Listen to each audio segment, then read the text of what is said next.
Hello বন্ধুরা, গ্রাম বাংলার ঐতিহ্য ফেসবুক পেজ ও ইউটিউব চ্যানেল থেকে আপনাদেরকে স্বাগত।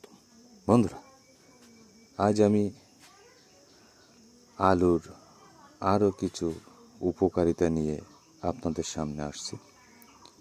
বন্ধুরা, আলু রক্তচাপ নিয়ন্ত্রণে রাখতে বিশেষভাবে সাহায্য করে। রক্তচাপ নিয়ন্ত্রণে রাখার জন্য কম সোডিয়ামযুক্ত খাদ্য খাওয়ার প্রয়োজন, কিন্তু তার সাথে প্রয়োজন বেশি পরিমাণে পটাশিয়াম। আলুতে এই দুটি জিনিসই সঠিক পরিমাণে আছে বলে রক্তচাপ সহজেই নিয়ন্ত্রণ করা যায়। তবে মনে রাখতে হবে, অতিরিক্ত আলু খেলে রক্তে চিনির পরিমাণ বেড়ে যায় এবং ওজন বেড়ে যেতে পারে। এজন্য বলা যায় পরিমাণ বজায় রেখে আলু খাওয়া দরকার। বন্ধুরা, হজমে সহায়ক বলা হয়ে থাকে আলুকে। যাদের শরীরে হজমের সমস্যা রয়েছে, অর্থাৎ কোনো কিছু খাবার খেলে সহজে হজম হয় না, তাদের জন্য আলু হলো একটি উপকারী সবজি, যা শরীরের হজম ক্ষমতা বাড়িয়ে তোলে। হজমের পক্ষে খুব ভালো আলু, কারণ আলুতে হাই ফাইবার থাকে।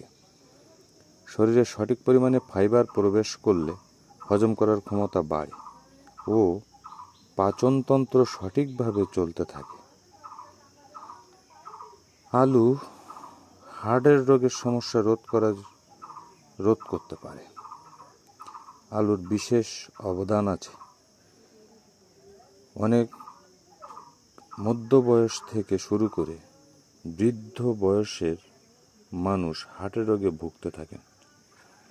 মানুষের এই হার্টের রোগের কষ্ট নিরাময় করতে সাহায্য করে আলুর মধ্যে থাকা উপাদানগুলি।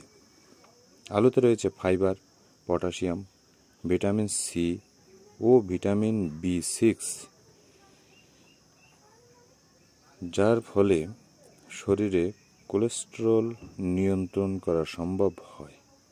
কোলেস্টেরল নিয়ন্ত্রণ হলে হার্ট ক্ষমতা সম্পন্ন হয় ও হার্টের রোগ নির্মূল হয়।